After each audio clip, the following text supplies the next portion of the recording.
오늘은 계속해서 우리가 주기도문 시리즈를 듣고 있습니다. 그래서 지난주에 이어서 7번째로 우리 주기도문 말씀을 들으려고 하는데요.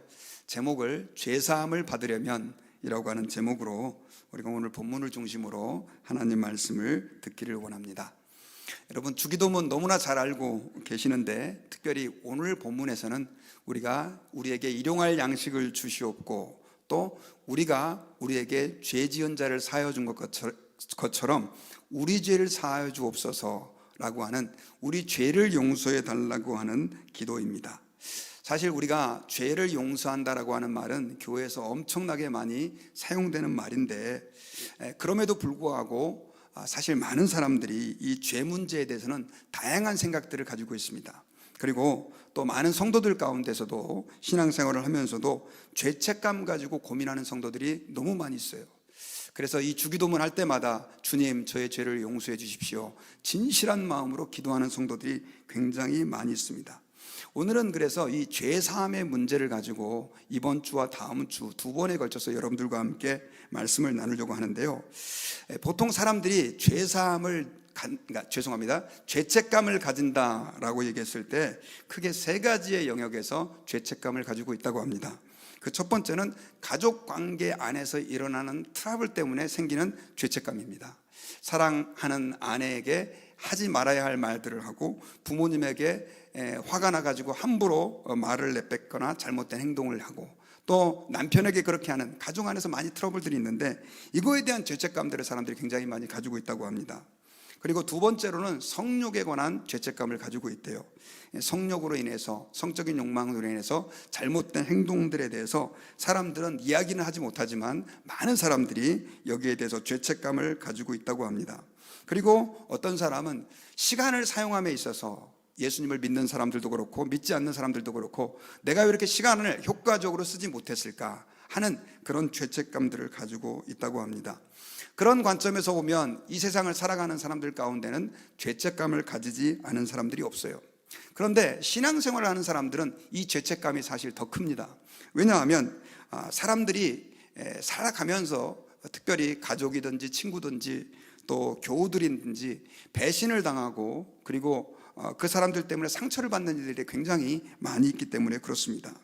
그래서 예수 믿는 사람들 가운데도 마음속에 미움을 가지고 있는 사람들이 많이 있고요. 또 신앙생활을 하면 할수록, 또 교회에서 일을 많이 하면 할수록 어떤 죄책감을 가지고 있냐면, 내가 하나님 앞에서 이렇게 살아서 되겠나 하는, 하나님 앞에서의 자신의 행동에 대한 죄책감들을 가지고 있는 사람들이 많이 있습니다. 그래서 우리는 교회에 올 때마다, 하나님 앞에 나올 때마다, 하나님, 제가 정말 죄인입니다, 하나님 저를 용서해 주세요, 이런 기도를 가지고 하나님께 나오는 성도들이 많습니다.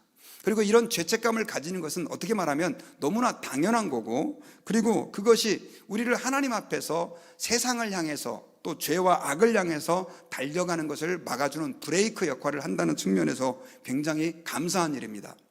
사도 바울도 그렇게 복음을 많이 전하고 하나님 앞에서 위대하게 헌신했던 그 바울도, 그는 로마서에서 뭐라고 고백을 하냐면, 오라 나는 공고한 자로다, 이 사망의 몸에서 누가 나를 건져낼꼬 라고 하면서 내가 선을 행하기를 원하지만 자꾸만 죄를 지어서 하나님 앞에 정말 부끄럽다라고 하는 고백을 그는 하고 있습니다. 그리고 여러분, 우리가 종교개혁자라고 알고 있는 마르틴 루터도, 그가 사실 죄책감 때문에 종교개혁을 하게 되는 그 실마리를 얻게 되죠. 길을 두치 친구하고 둘이 가다가 한 친구가 번개에 맞아 죽는 일이 생깁니다. 이 일로 인해 가지고 마르틴 루터는 너무 하나님 앞에서 자기의 죄에 대한 두려움, 죄책감에 시달려서 결국 자기가 하려고 하던 그 꿈을 포기하고 수도원에 들어가서 신부가 되면서 나중에는 종교개혁의 불씨가 된 것을 우리는 알 수가 있습니다. 사람들은 다 이렇게 죄책감을 가지고 살아가고요, 그 죄에서 사함받고 싶어하는 마음들이 있습니다. 더더군다나 특별히 신앙생활을 하는 사람들 가운데서도 이런 죄책감에서 시달리고 있는 사람들이 너무나 많이 있습니다. 자, 그렇다고 한다면 우리가 어떻게, 특별히 이 땅을 살아가는 사람들이 그 죄책감으로부터 자유함을 얻을 수 있을까요? 조금 더 직접적으로 어떻게 우리가 죄에서 벗어나 용서함을 받고 당당하게 이 땅을 감사함으로 살아갈 수가 있을까요? 그러기 위해서는 우리가 먼저 이 죄책감이라고 하는 말 이전에 죄가 무엇인지를 우리는 좀 분명히 알아야 합니다. 여러분들은 죄가 무엇이라고 생각합니까? 사실 죄가 무엇이다라고 하는 것을 정의하는 그 글들은 하마르티아라고 해서 관역을 벗어났다, 하나님의 뜻을 벗어난 것이다 라고 원론적으로 소개하는 사람들이 많이 있지만, 사실 많은 사람들이 구체적으로 죄가 뭔지 잘 모르면서 신앙생활을 하고 또 살아가는 사람들이 많이 있어요.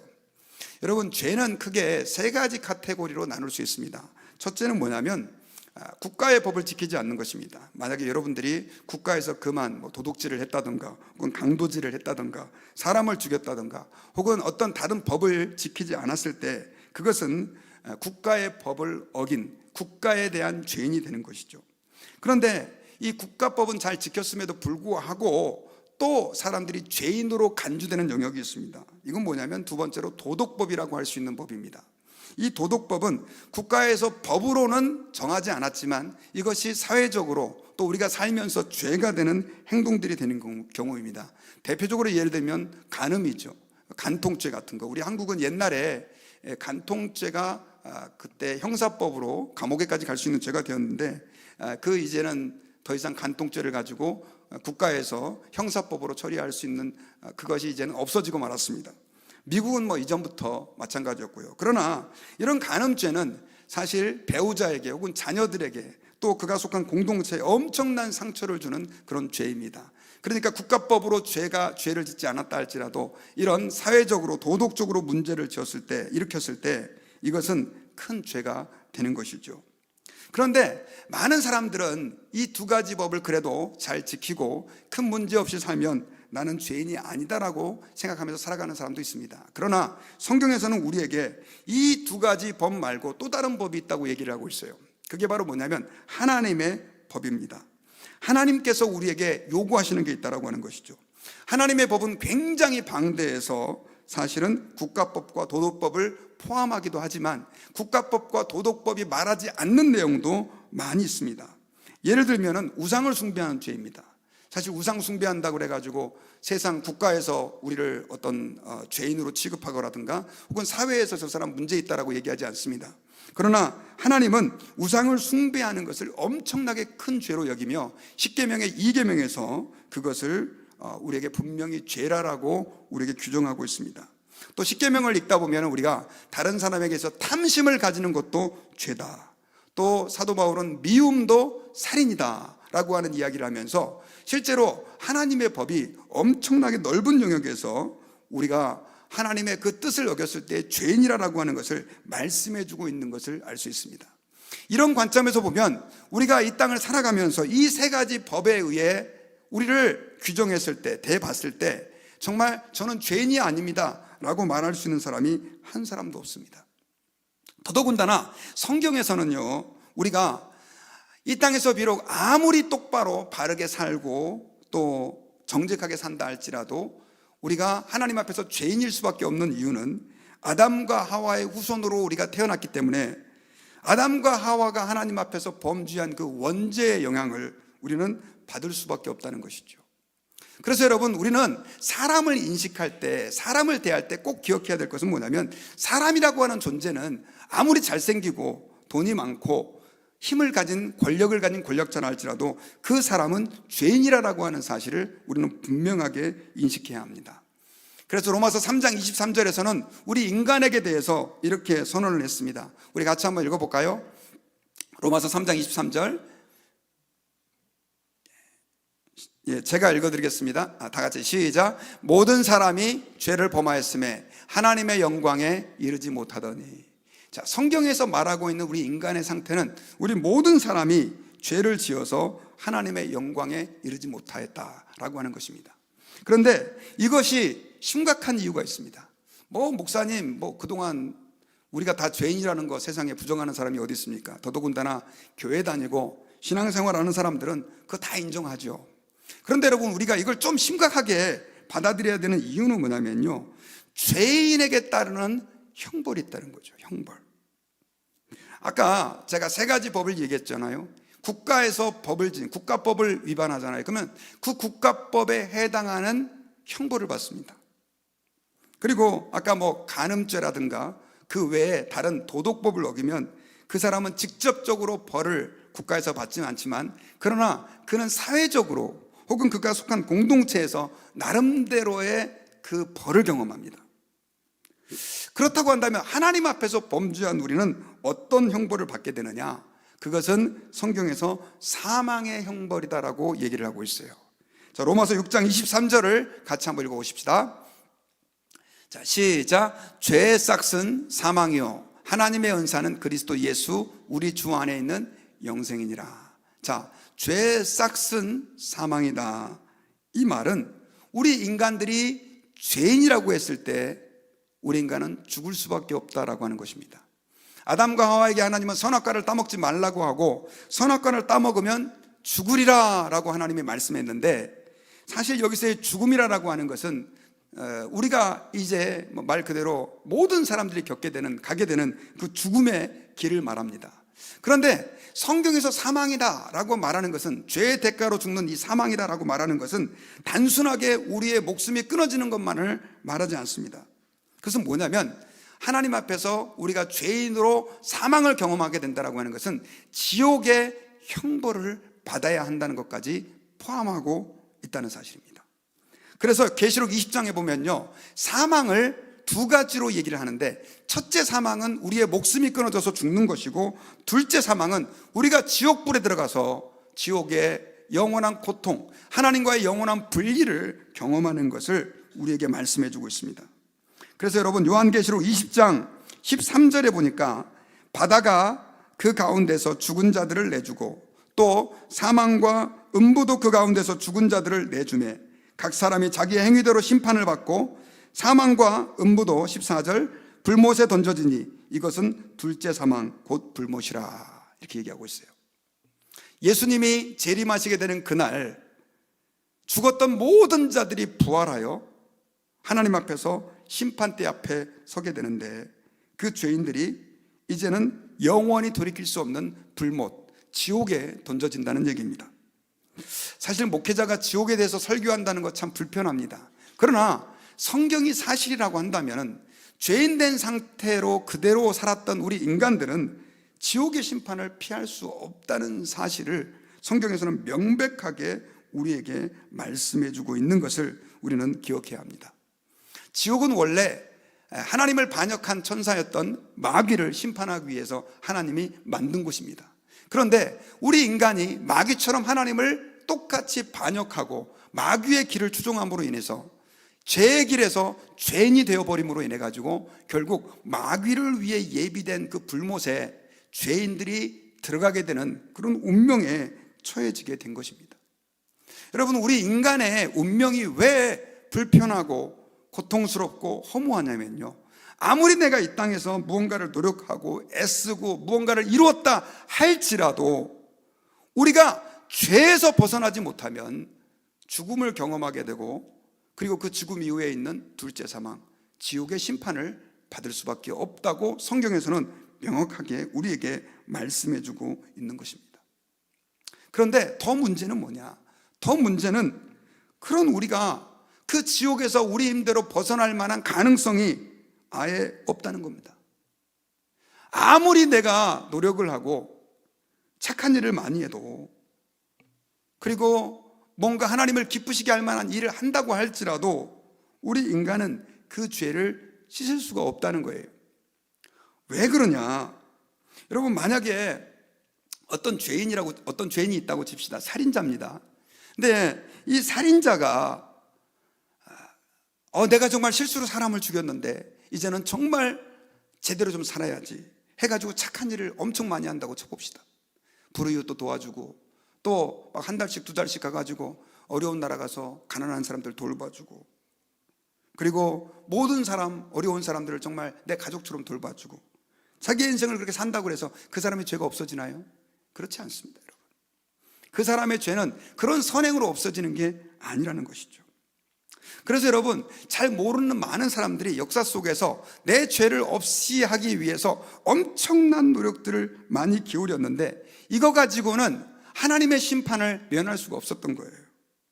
여러분, 제가 그림을 좀 가져왔거든요. 내비게이터에서 사용하는 그 우리 인간의 상태를 보여주는 그림인데요.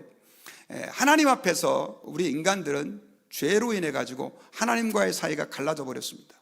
그리고 그 인간의 운명이라고 하는 것은 죄인이요, 이제는 심판을 기다릴 수밖에 없고 둘째 사망인 지옥에 던져질 수밖에 없는 그런 운명에 처해져 있었다라고 하는 거예요. 그런데 더 문제는 두 번째 그림입니다. 우리 인간이 아무리 노력을 해도, 착한 일을 하고 내가 어떤 종교를 가지고 도덕적으로 훌륭한 삶을 산다 할지라도 그 죄 문제를 극복해서 하나님 앞에서 회복될 수 있는 존재가 아니라는 것이죠. 여러분, 철학을 엄청나게 많이 공부하신 분이 그런 얘기를 하더라고요. 철학의 끝이 어딘 줄 아십니까? 철학의 끝은 허무주의입니다. 아무리 우리가 인간에 대해서 연구를 한다 할지라도 결국 인간은 죽는다는 것이죠. 내가 이 땅에서 아무리 무언가를 이루고 재미있게 살아도 만약에 성경 말씀대로 지옥이 실제로 존재하고 우리가 이 땅에서 죄 문제에 대한 해결을 받지 못했다고 한다면 얼마나 우리 인간이 불쌍합니까? 아니 뭐 지옥이 없다고 친다 할지라도 그냥 죽어서 만약에 우리 인간이 그걸로 끝난다고 한다면 결국 우리 인간은 다람쥐 쳇바퀴 도는 듯한 허무한 인생을 사는 것이죠. 그래서 여러분, 예수님께서는 우리에게 주기도문을 통해서 말씀해 주셨습니다. 너희들은 우리의 죄를 사해달라고 기도해라. 우리의 죄를 사해달라고 기도해라. 여러분, 예수님께서 가르쳐주신 그 기도 가운데 제가 지난주에는 일용할 양식을 달라고 기도했잖아요. 그런데 이 땅을 살아가면서 사실 우리에게 더 중요한 문제는 이 죄 문제가 사해졌느냐라고 하는 것입니다. 많은 사람들이 그리고 이 죄를 사해달라고 사하기를 원하고 갈망하지만 실제로 사람들은 구체적인 방법을 잘 모르고 자기만의 방식으로 그냥 어렴풋하게 인생을 살아가는 사람들이 많이 있습니다. 그래서 저는 이 시간에 하나님 앞에서 그럼 어떻게 우리 죄가 좀 사해질 수 있는지를 하나님 앞에서 좀 발견하는 시간들이 됐으면 좋겠습니다. 먼저 여러분, 우리가 이 죄 사함을 받는다라고 얘기했을 때 꼭 기억해야 할 것이 있습니다. 그것은 뭐냐면 죄를 사할 수 있는 권세는 오직 하나님 한 분만 있습니다. 여러분, 세상에서 그 사람들이 죄를 지었을 때, 국가에 죄를 지었을 때 그 죄를 사할 수 있는 권위를 가지고 있는 사람은 판사밖에 없습니다. 뭐 가끔씩 대통령이 특별 사면이라고 그래가지고요, 그렇게 사람들의 죄를 용서해 주는 경우도 있지만 국가에서 위임받은 권한이 아니면 죄를 사할 수 있는 사람이 없어요. 내가 너무 마음이 좋아가지고 당신의 죄를 용서해 줍니다. 그렇게 해도 그 사람이 국가의 죄를 졌잖아요. 그럼 형을 받아야 되는 거죠. 이 사실은 무엇을 얘기하냐면요, 하나님 앞에서 우리 인간이 범죄했을 때 우리 인간의 죄를 사하실 수 있는 분은 오직 하나님 한 분밖에 없습니다. 그래서 예수님께서 중풍병자를 일으켜주고 네 죄가 사함받았다라고 얘기했을 때 유대인들이 깜짝 놀라면서 하나님 말고 어떻게 죄를 사할 수 있느냐, 이렇게 의문을 제기한 사람들이 있습니다. 여러분, 하나님 한 분 외에는 우리 죄를 사할 수 있는 분이 없다는 사실을 기억해야 합니다. 그러면 어떻게 우리가 하나님 앞에서 죄 사함을 받느냐라고 하는 것이죠. 많은 사람들이 하나님 앞에서 죄 사함 받는 거는 내가 회개를 하면, 하나님 잘못했습니다라고 하면 하나님이 내 죄를 용서해 줄 거라고 생각을 합니다.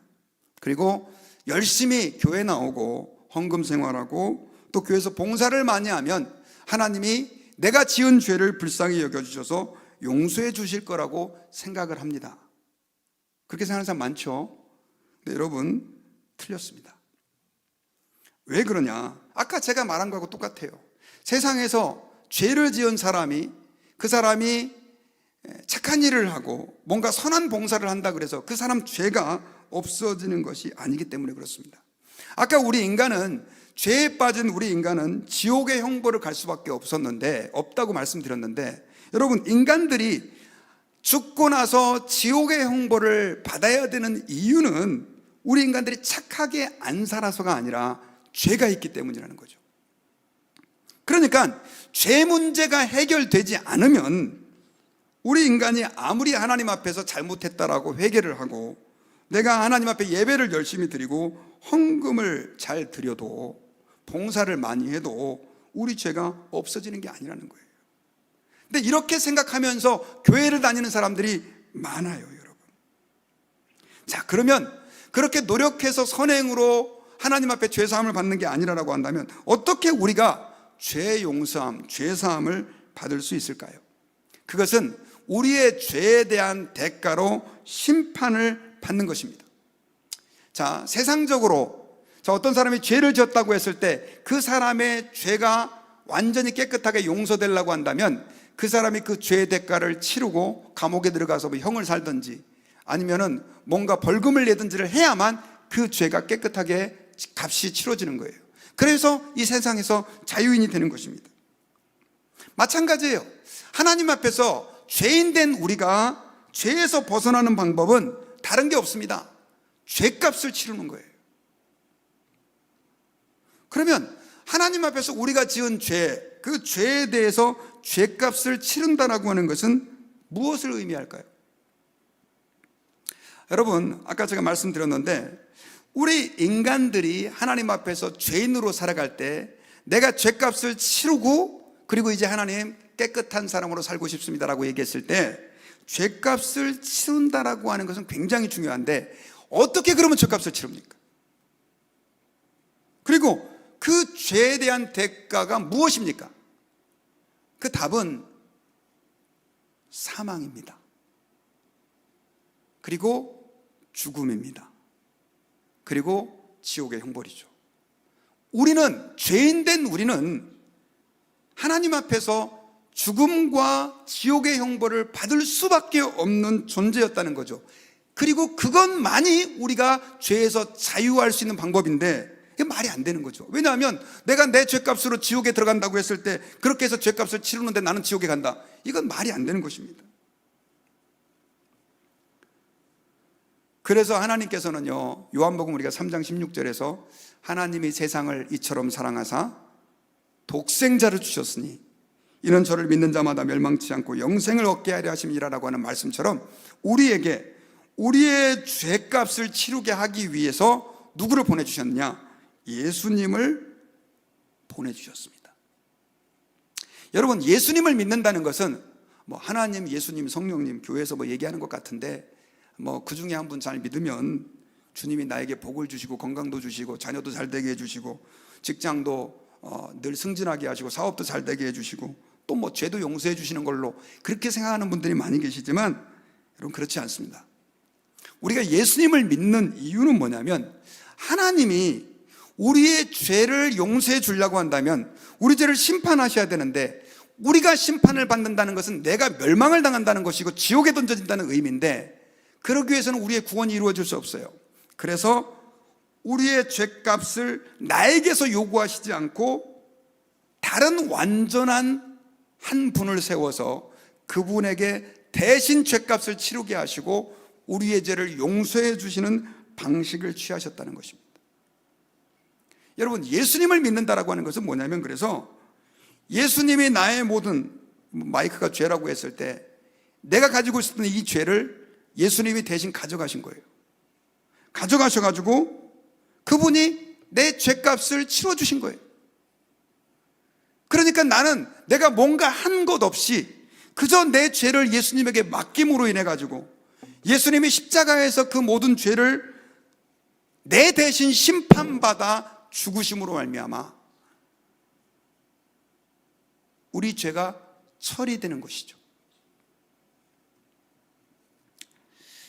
그래서 여러분, 예수님께서는 이 땅에 오실 때 세상 사람들은 뭔가 이 땅에서의 삶을 좀 잘 살아보려고 성공해 보려고 삶을 살잖아요. 그런데 예수님은 내가 이 세상에 온 것은 양으로 생명을 얻게 하고 내 목숨을 많은 사람의 대속물로 주기 위해서 왔다, 이렇게 말씀을 했어요. 대속물이 뭐냐? 구약시대에 자기가 죄를 범했으면 그 죄를 하나님 앞에 용서받기 위해서 양이나 염소를 가지고 그 하나님의 성전에 갔습니다. 그러면 제사장이 우리의 손을 그 양이나 염소의 머리에 올리게 하고 우리의 죄를 고백하게 해요. 그러면 내 죄가 그 양에게 넘어가는 것입니다. 그러면 그 다음에 어떻게 하느냐? 이 양이나 염소를 죽여요. 각을 떠서 불태워요. 그리고 나면 네 죄가 용서받았다라고 선포하는 것입니다. 그러니까 이 양이나 염소는 나의 죄 때문에 대신 죽은 대속물이 됐던 거죠. 그런데 히브리서를 보면 이 동물 제사는 아무리 반복해도 문제는 완전한 속죄를 이룰 수 없어요. 우리는 왜냐하면 또 죄를 짓기 때문에. 그래서 하나님은 이렇게 반복되는 동물로 말미암은 대속물이 아니라 아담과 같은 완전한 사람을 이 땅에 보내셨는데, 그분이 하나님의 아들 예수님이 되신 거죠. 예수님이 이 세상에 사람으로 오신 이유는 죽으시기 위해서입니다. 그분은 하나님의 아들이시고 천지를 창조하신 전능하신 하나님 아버지와 동등한 분이라고 그랬어요. 그분이 왜 사람이 돼서 오셨느냐? 이유는 한 가지입니다. 사람이 아니면 죽을 수 없기 때문에. 그래서 예수님은 우리의 죄를 대신 지시고 십자가에 죽으셨습니다. 그러니까 하나님 앞에서 우리가 내 죄 문제를 해결할 수 있는 방법을 찾는다고 했을 때 다른 방법은 없습니다. 오직 나의 죄를 위해 이 땅에 오신 예수 그리스도를 믿고 내 죄를 그분에게 넘겨드려야 된다라고 하는 거죠. 그래서 여러분, 요한복음 14장 6절에서 예수님이 이런 말씀을 했습니다. 예수께서 이르시되 내가 곧 길이요 진리요 생명이니 나로 말미암지 않고는 아버지께로 올 자가 없느니라. 우리를 위한 대속 제물은 오직 예수님 그분밖에 없는 거예요. 예수님만이 하나님 아버지께 갈 수 있는, 이 말은 우리 죄사함을 받고 하나님 아버지께 갈 수 있는 길이 되셨다라고 뜻이에요. 그러니까 예수님 말고는 구원의 길이 없는 거예요. 어떤 분들은 기독교에 대해서 너무 독선적이라고 비판합니다. 왜 예수님만 믿어야 된다고? 세상에 종교가 엄청 많은데 너무 독선적이라고 비판합니다. 그럼에도 불구하고 절대 우리가 이 진리를 양보할 수 없는 이유는 세상의 그 어떤 종교 지도자도 우리의 죄를 위해서 죽지 않았거든요. 그리고 설령 죽는다고 해도 말이 안 되는 이유가 예수님은 죄가 없으신 분으로 이 땅에 오셨기 때문에 우리의 죄를 대신 담당할 수 있었지, 죄인된 내가 당신의 죄를 대신 짊어질게요, 그리고 심판받을게요, 이게 말이 안 된다는 거죠. 여러분, 그래서 우리가 예수 그리스도를 믿는 이유는 예수님만이 우리의 모든 죄를 대속해 주시고 십자가에서 죽으신 분이기 때문에 그렇습니다. 예수님께서는 이거를 비유로 한번 말씀해 주신 적이 있었습니다. 요한복음 3장에 보면 니고데모라고 하는 사람이 유대인의 관원이었습니다. 신분이 굉장히 높은 사람이었고 돈도 많은, 그리고 많은 사람들을 가르치는, 요즘으로 말하면 목사에 해당한다고도 볼 수 있어요. 밤중 예수님을 찾아와가지고 고민을 많이 하고 있다가 어떻게 하면 내가 영생을 얻겠습니까? 물었습니다. 이 말은 어떻게 하면 내가 죄사함 받고 구원받을 수 있습니까? 라고 하는 질문한 것과 똑같아요. 그때 예수님께서는 네가 거듭나야 된다 이런 얘기를 했어요. 중생해야 된다, 거듭나야 된다. 그랬을 때 이 니고데모가 그 말을 듣고 나서 아니 내가 어떻게 거듭난다는 것인가 궁금해가지고 예수님에게 제가 엄마 뱃속에 들어갔다 다시 나와야 됩니까? 이런 질문을 하게 됩니다. 그때 예수님께서 이 니고데모에게 친절하게 하나의 그 구약시대에 있었던 사건을 가져와 가지고 그들에게 설명을 해줍니다. 이게 바로 이 장대에 달린 놋뱀에 관한 이야기입니다. 이 이야기는 민수기서 21장 4절에 나오는데, 이스라엘 백성들이 애굽을 나와서 광야를 가다가 한 번은 그 에돔 땅을 가로질러서 가면 굉장히 단거리인데 이 에돔 사람들이 그걸 허용하지 않아 가지고 돌아서 가야 되는 그런 상황에 처해진 거예요. 그러다 보니까 안 그래도 짜증나고 피곤한데 길도 돌아가야 된다 그러니까 백성들이 막 불평을 하기 시작합니다. 원망을 했습니다. 그때 하나님은 너무 화가 나셔가지고 그들에게 불뱀을 보냈는데, 이 불뱀이라고 하는 것은 말 그대로 불붙는 뱀이라고 하는 뜻이고요, 광야 지역에 서식하던 독사입니다. 이 뱀에 물리면 강력한 독으로 사람들은 즉시 고열이 생기고 죽어가는 그런 아주 무서운 독사라고 합니다. 사람들이 막 이 불뱀이 떼거지로 와서 무니까 막 물려서 죽어가는데 피할 방법도 없습니다. 그래가지고 모세에게 우리 좀 살려달라고 그렇게 부탁을 하니까 모세가 하나님께 기도했어요. 하나님, 지금 백성들이 죽어가는데 우리의 죄를 용서해 주시고 살려주십시오라고 얘기했을 때 하나님이 아주 독특한 처방을 하나 주십니다. 뭐냐면 이 뱀의 모양을 따라서 우리로, 놋으로 이 불뱀을 만들고 이걸 갖다가 짝대기, 장대에다가 매달아 가지고 저 위에 세워라. 그리고 누구든지 그걸 보는 사람은 그 불뱀에서 낫게 하겠다라고 하는 거예요. 여러분 같았으면 쳐다보겠습니까? 근데 사람들이 뭐 죽어가니까 믿져야 본전이다 생각을 하고 그 텐트에서 아픈 몸 이끌고 기어 나와가지고 불뱀을 쳐다봤는데 정말 거짓말처럼 몸이 낫는 역사가 있었습니다. 예수님께서 이 말씀을 인용하면서 인자가 나무에 달린다라고 하는 내용을 말씀하시면서 그들에게 구원의 가치를 설명했어요. 여러분, 예수님께서 구원을 설명하면서 죄사함에 대해 설명하면서 왜 이 얘기를 말씀해 주셨냐?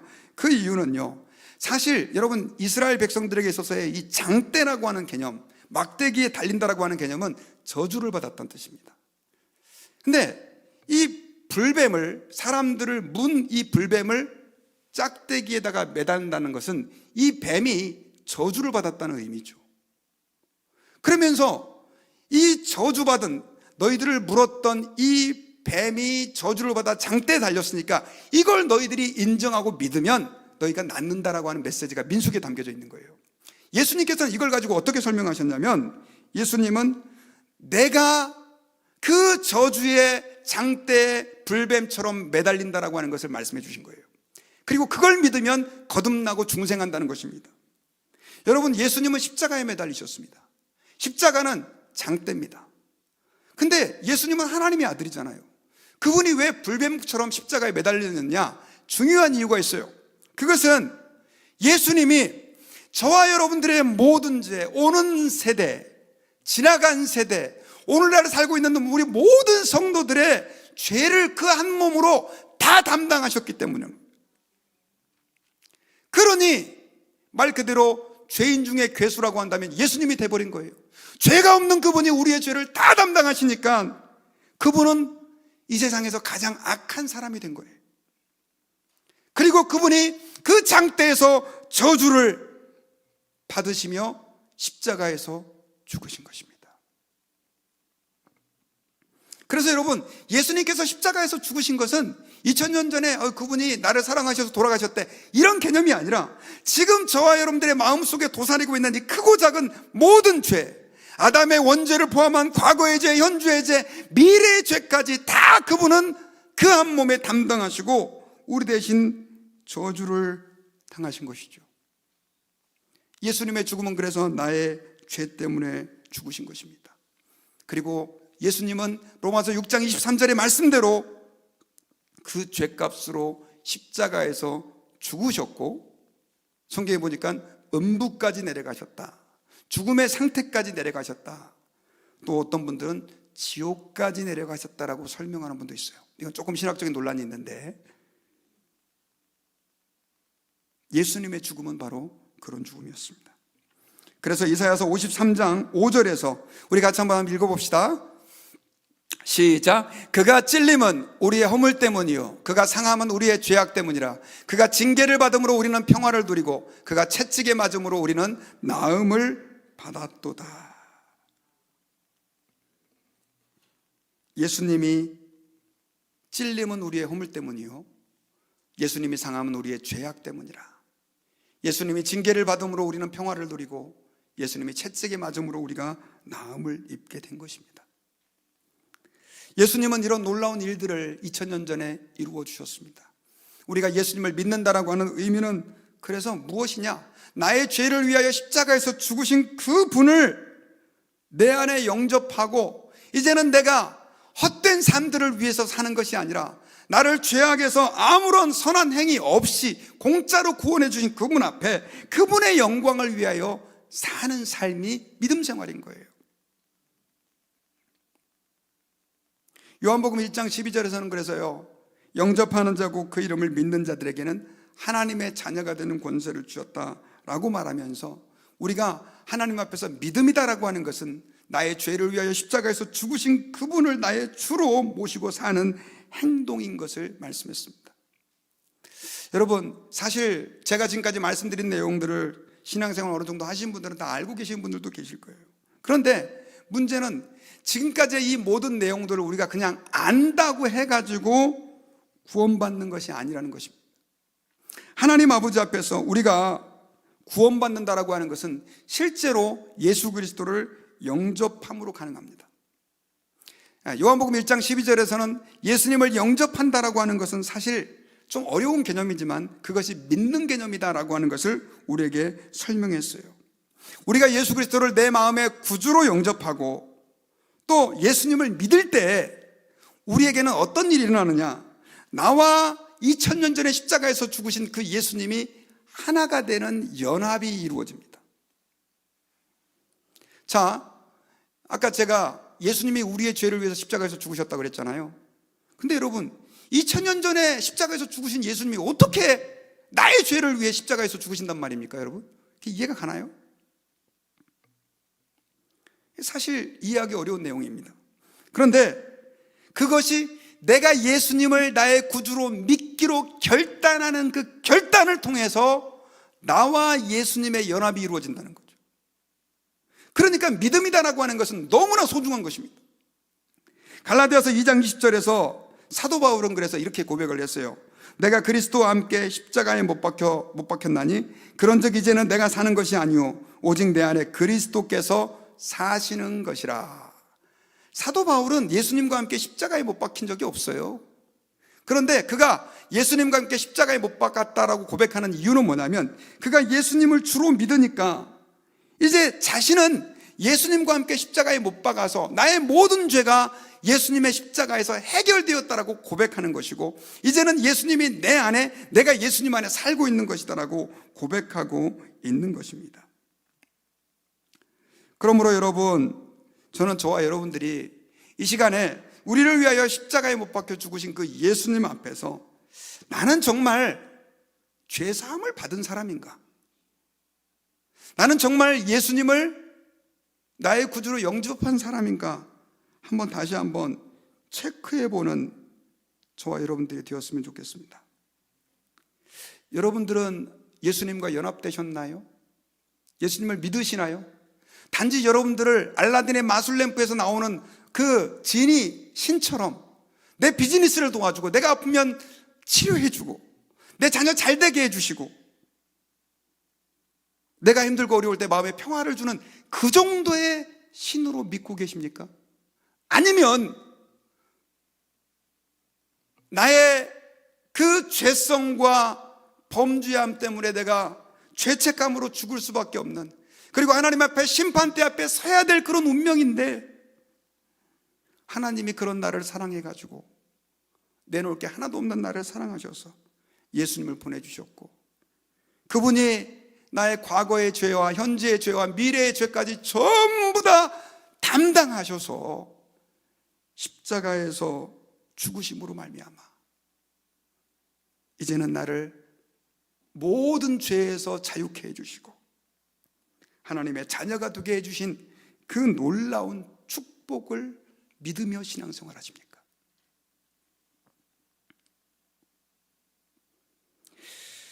저는 이 시간에 여러분들께 좀 권고드립니다. 교회에서 신앙생활 하시면서 예수님에 대한 이야기 많이 들으셨을 것입니다. 그런데 한번 진지하게 여러분들을 향해서 한번 질문해 보십시오. 여러분들은 죄사함을 받으셨습니까? 그리고 지금 주님이 여러분들을 부른다 할지라도 천국에 당당하게 들어갈 확신이 있으십니까? 네. 자, 우리 잠깐 한번 눈을 감을까요?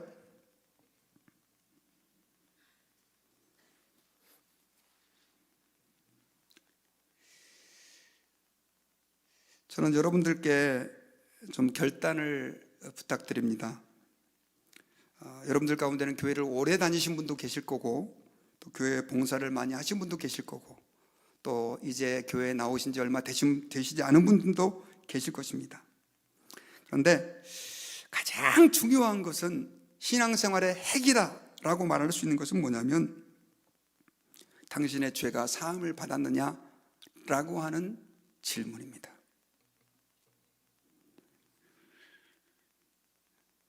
여러분, 예수님은 이 땅에 우리의 죄를 대속하시기 위해서 오셨습니다. 그분은 죄가 하나도 없으신 분인데 우리의 모든 죄를 뒤집어 쓰시고 십자가에서 비참하게 죽으셨습니다. 그리고 이제는 우리를 향해서 초청하십니다. 내가 너희들을 사랑한다. 내가 너희들의 모든 죄를 담당했다. 이제는 너희가 나를 믿어라. 그러면 너희의 공로와 수고가 아니라 내가 십자가에 죽은 그 대속으로 말미암아 너희들의 모든 죄가 정결케 된다라고 주님은 말씀하고 있습니다. 이 시간 저는 여러분들께 한번 초청합니다. 예수님, 저는 죄인입니다. 저는 죄로 인해서 죽을 수밖에 없는, 지옥의 형벌을 당할 수밖에 없는 존재인데 예수님이 저를 위해서 십자가에서 죽으신 것을 오늘 다시 새롭게 깨달았습니다. 저 이제 예수님을 제 마음의 구주로, 저의 구원자로, 구속주로 믿고 섬기기를 결단합니다. 우리 이런 마음 가지고 계신 분들 다 같이 조용히 오른손을 다 드십시다.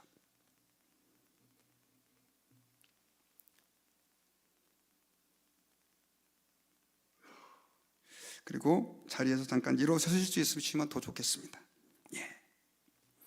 한번 결단하십시다.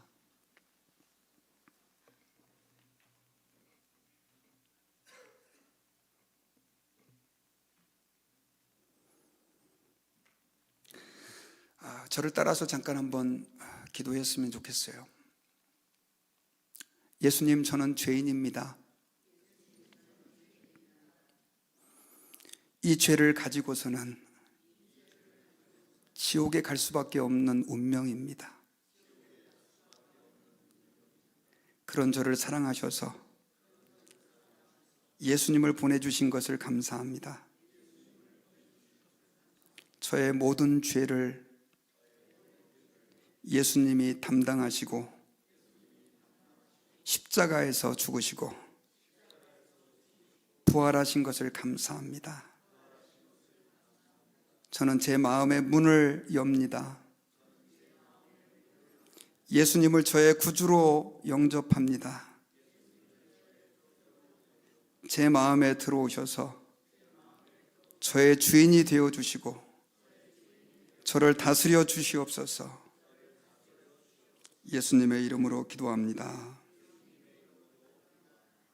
아멘. 앉으시고요.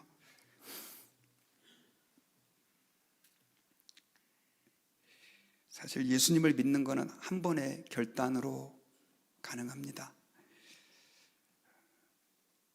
그런데 많은 사람들이 진실하게 결단하지 않기 때문에 자꾸 혼돈스러운 거죠. 요한복음 5장 24절에서는 이렇게 예수님을 영접한 자들에게 이런 약속을 주님이 주셨습니다. 우리 같이 이 말씀 한번 큰 소리로 예수님을 영접한 자들에게 어떤 은혜가 주어졌는지 같이 한번 읽어봅시다. 시작. 내가 진실로 너희에게 이르노니 내 말을 듣고 또 나 보내신 이를 믿는 자는 영생을 얻었고 심판에 이르지 아니하나니 사망에서 생명으로 옮겼느니라. 믿으시면 아멘 합시다. 그리고 또 한 가지, 요한일서 5장 11절 12절. 자, 같이 한번 또 읽어볼까요? 시작. 또 증거는 이것이니 하나님이 우리에게 영생을 주신 것과 이 생명이 그의 아들 안에 있는 그것이니라. 아들이 있는 자에게는 생명이 있고 하나님의 아들이 없는 자에게는 생명이 없느니라. 여러분들 이미 예수님을 영접하신 분들도 계시고 또 오늘 예수님을 영접하신 분들도 계신데, 예수님을 영접하신 분들은 그 안에 하나님의 아들 예수님의 영이 계시고 그 아들 예수님의 영이 있는 분들은 생명이 있고 하나님 앞에서 정죄함을 당하지 않는다고 말씀하고 있습니다. 이 사실을 믿으시고 하나님 앞에서 남은 생애 동안 그리스도의 영광을 위해서 살아가는 저와 여러분들이 되시기를 주의 이름으로 축원합니다. 오늘 주기도문은 우리에게 우리의 죄를 사해달라고 기도하고 있습니다. 우리의 죄를 사함받을 수 있는 유일한 길은 오직 예수 그리스도를 믿는 길, 그분이 나를 위하여 십자가에서 죽으셨다라고 하는 사실을 받아들이고 그 예수님을 내 마음에 구주로 영접하는 길 외에는 없습니다. 여러분, 이 시간에 이 가운데 많은 분들이 예수님을 다시 한번 새로운 마음으로 영접하고 결단하고 믿기로 다짐한 분들이 계십니다. 그 안에 주님의 영생이 있고 내 행한 바 의로운 행위가 아니라 주님이 주시는 값없이 주시는 은혜로 죄사함 받고 의롭다함을 허락해 주셨다는 사실을 믿으시고 그 은혜에 감사하며 살아가는 우리 모든 성도가 되시기를 주의 이름으로 축원합니다. 우리 기도하겠습니다.